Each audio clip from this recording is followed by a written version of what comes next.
আমি on camera বলছি তো, পশ্চিম বাংলা যে তৃণমূল দল তৈরি হচ্ছে, ওই দলটা তৃণমূলটা বিজেপির হাত ধরে জন্ম হয়েছে, বিজেপির গর্ভে জন্ম হয়েছে।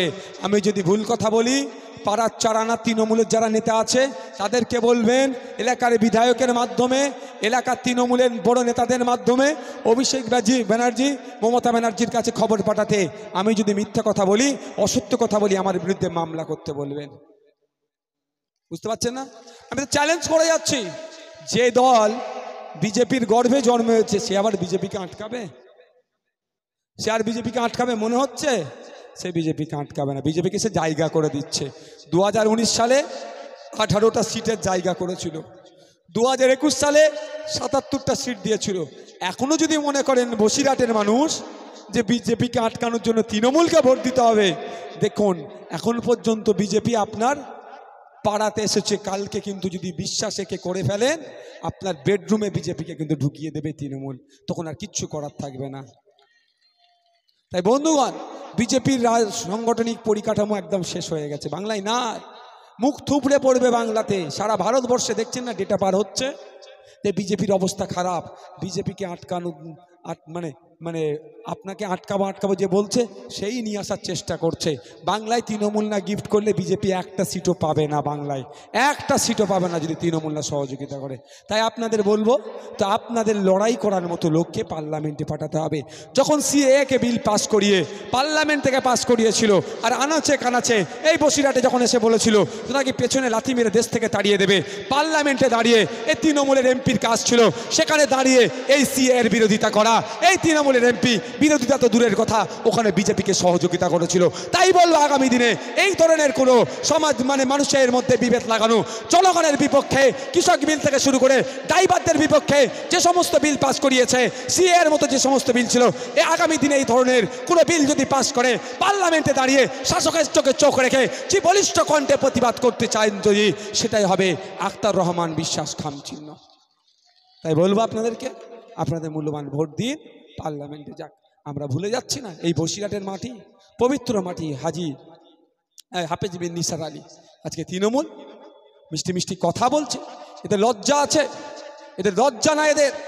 এরা নাকি গুজরাটের কথা বলে, এরা নাকি উত্তরপ্রদেশের কথা বলে।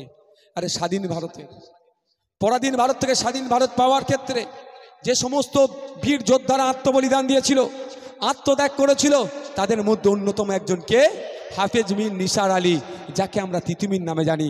এই অপদার্থরা তার নামে একটা কিছু করেনি। আমি আপনাদের বলবো, এই আওয়াজটা আমি পশ্চিমবাংলার বিধানসভাতে তুলে ধরেছি, হেরিটেজ গ্রামের কথা বলেছি, তাদের পরিবারগুলো আজকে না খায় না, তাদের অবস্থা তলানিতে চলে যাচ্ছে, তাদের দেখভালের কথা বলেছি, তার নামে শিক্ষা প্রতিষ্ঠান করার কথা বলেছি। এই আওয়াজটা শুধু পশ্চিমবাংলার বিধানসভাতে নয়, আমরা দেশের আইনসভার মধ্যে, লোকসভার মধ্যে আমরা পৌঁছাতে চাই।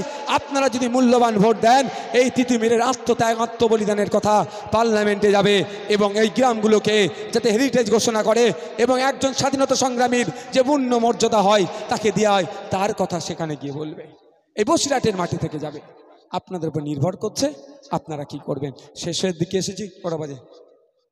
আপনারা যারা উপস্থিত আছেন, মায়েরা তো হেভি অংশে এসেছেন, মায়েদেরকে 1000 টাকা 1200 টাকা পাচ্ছেন, আমি এর বিরোধিতা করব না। শুধু মায়েদেরকে এটুকুই বলবো, আপনারা যদি আমাদেরকে সুযোগ দেন, এই 1000-1200 দিয়ে ভিক্ষার মতো আপনাদের সাথে যে আচরণ করছে এটা আমরা করতে দেব না। আমরা চাইব প্রোডাক্টিভ হবে, কোনো আনপ্রোডাক্টিভ নয়। মায়েদের ঘরে থেকে, মায়েদের উঠোনে এলাকাতে থেকে মাস গেলে 5-7 হাজার যাতে ইনকাম করে, তার পলিসি তৈরি করার জন্য আমরা সর্বোচ্চ চেষ্টা করব পার্লামেন্টে গিয়ে। আর আমরা 2026 সালে যদি ক্ষমতা পাই, আমরা রাজ্যে পলিসি তৈরি করব, মায়েদেরকে স্বাবলম্বী করব। 1000-1200 নয়, মায়েরা মাস গেলে 5-7 হাজার টাকা যদি মেহনত করে যাতে ইনকাম করতে পারে, তার পলিসি আমরা বাংলায় তৈরি করব। মায়েরা আসছেন, মায়েদের বলি, আর একটা সাথে কথা বলি, আমরা ক্ষমতায় আসলে উন্নয়নের জন্য আর 5টা জিনিস যেগুলো করব, শিক্ষা, স্বাস্থ্য, কর্মসংস্থান তো বাধ্যতামূলক মৌলিক অধিকারের মধ্যে পড়ছে, সেইগুলোর সাথে সাথে এই কটা ধর্ম, শিক্ষা, স্বাস্থ্য তো মৌলিক অধিকারের মধ্যে পড়ছে, কর্মসংস্থানের সাথে সাথে এটাও বলে যাচ্ছি, মায়েরা ওই দুর্দশার কথা সব থেকে ক্ষতিগ্রস্ত হয় মায়েরা। কখন? 2011 আগে মুসলমানকে বাঁচাবার নাম করে রাজ্যে মমতা ব্যানার্জি সরকার এসেছিল, কিন্তু দুঃখের বিষয় দেখুন, মুসলমানকে বাঁচাবার নাম করে কি দেখলাম আমরা? শিক্ষা প্রতিষ্ঠান মুসলিম মহল্লাতে করে দেবে বলেছিল, দলিত মহল্লাতে করে দেবে বলেছিল, আদিবাসী মহল্লাতে করে দেবে বলেছিল। এখানে হাত তুলে বলুন আপনাদের বুথে 2011 সালের পরে নতুন একটা শিক্ষা প্রতিষ্ঠান হয়েছে? একটা শিক্ষা প্রতিষ্ঠান হয়েছে? হাত তুলে বলুন। বিভিন্ন বুথের আছেন, তাই অঞ্চলের মানুষ যেহেতু বিভিন্ন বুথের আছেন, মায়েরাও বলবেন একটা হয়নি। কিন্তু দেখুন এই মমতা ব্যানার্জি যুব সমাজকে ধ্বংস করার জন্য, মুসলিম যুব সমাজরা যাতে বিপথে চলে যায়, আদিবাসী যুব সমাজরা যাতে বিপথে চলে যায়, দলিত সমাজের যুব সমাজরা যাতে বিপথে চলে যায়, পিছিয়ে বর্গের যুব সমাজরা যাতে বিপথে চলে যায়, সেই জন্য দেখুন এই 13 বছর ধরে নতুন শিক্ষা প্রতিষ্ঠান গড়ে তুলেনি। 13 বছর ধরে লিগাল ইল্লিগাল মদের দোকান পাড়াতে পাড়াতে এই অপদার্থ সরকার বানিয়ে দিয়েছে। ভুল বলছি নাকি? তাই মায়েদের বলবো, যদি আপনারা আমাদেরকে বাংলা পরিচালনার দায়িত্ব দেন, আপনাদের কাছে প্রতিজ্ঞাবদ্ধ হয়ে যাচ্ছি, আমরা ক্ষমতায় আসলে আর 5টা উন্নয়নমূলক যে কাজ করব, তার মধ্যে আমাদের একটা কাজ থাকবে, পশ্চিম বাংলাতে যে কটা লিগাল ইল্লিগাল মদের দোকান আছে সমস্ত দোকান আমরা বন্ধ করে দেব। মায়েদের বলছি সমস্ত দোকান আমরা বন্ধ করব, আমাদেরকে একবার সুযোগ দেন।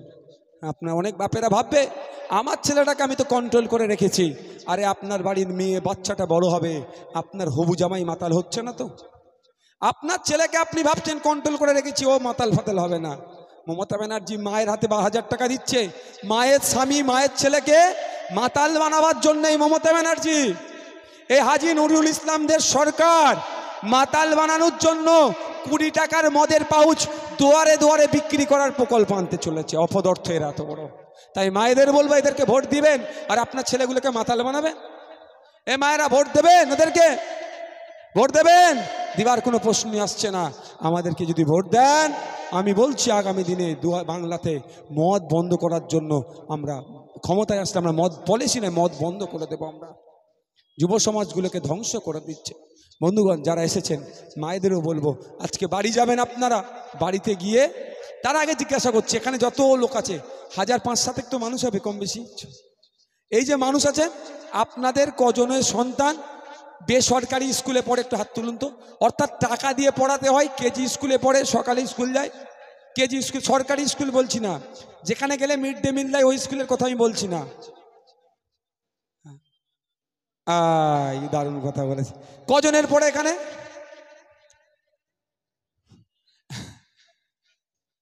ওর মুখে একটু স্যালোটিপ দিয়ে দাও, নাহলে আইসক্রিম দিয়ে দাও ওকে একটা মুখে। বাবা একটু দেখ। তো যেটা বলছিলাম, আপনাদের এখানে সবার বাচ্চারা কোথায় পড়ে? ছাত্ররা সরকারি স্কুলে। এই এখানে একটা আস্তে আস্তে একটা প্রাইমারি স্কুল দেখলাম না?